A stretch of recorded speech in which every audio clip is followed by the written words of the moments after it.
Bonjour à toutes et à tous et bienvenue dans cette nouvelle vidéo dédiée à la création et à la mise en forme de graphiques dans Excel. La première étape pour créer un graphique est de préparer vos données de manière appropriée.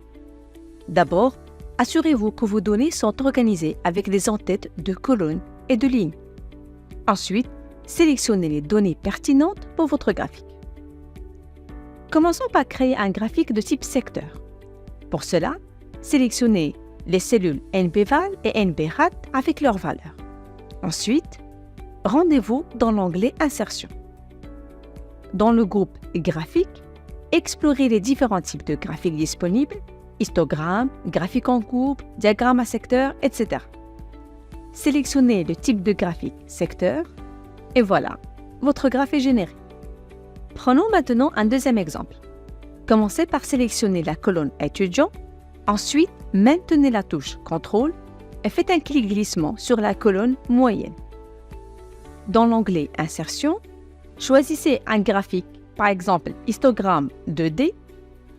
Notez bien que lorsque vous sélectionnez un graphique en cliquant dessus, un onglet temporaire graphique s'ajoute au niveau du ruban Excel.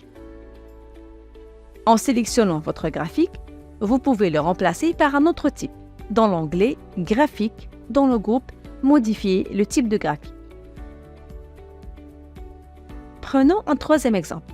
Cette fois-ci, nous allons sélectionner les noms des étudiants ainsi que les notes des 6 modules. Nous allons choisir le type de graphique courbe.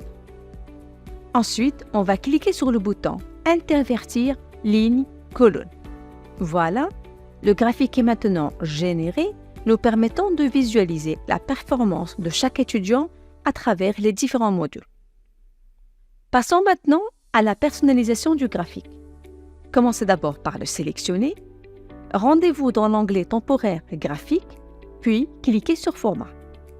Le volet graphique s'affiche sur l'écran, vous permettant de modifier le titre de votre graphique, de changer la taille, la police, la couleur, etc.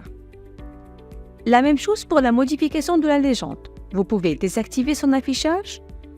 Dans le cas contraire, vous pouvez choisir une position, une police, une taille, une couleur, etc. Dans Axe horizontal, vous pouvez modifier la largeur de l'intervalle de votre graphique. Comme vous pouvez aussi modifier le nom et la couleur de la série dans la partie Série. Vous pouvez activer l'affichage de l'étiquette de données. Une fois activé, vous pouvez cocher Valeur pour afficher les moyennes. Un des points forts d'Excel, c'est la fonctionnalité et graphique recommandée, accessible depuis l'onglet Insertion. Quand vous cliquez sur ce bouton, Excel génère automatiquement plus de 30 graphiques pour notre cas. Vous n'avez qu'à choisir le ou les graphiques qui vous convient. En conclusion, Excel offre une gamme étendue d'outils pour créer et personnaliser des graphiques, permettant une visualisation efficace de vos données.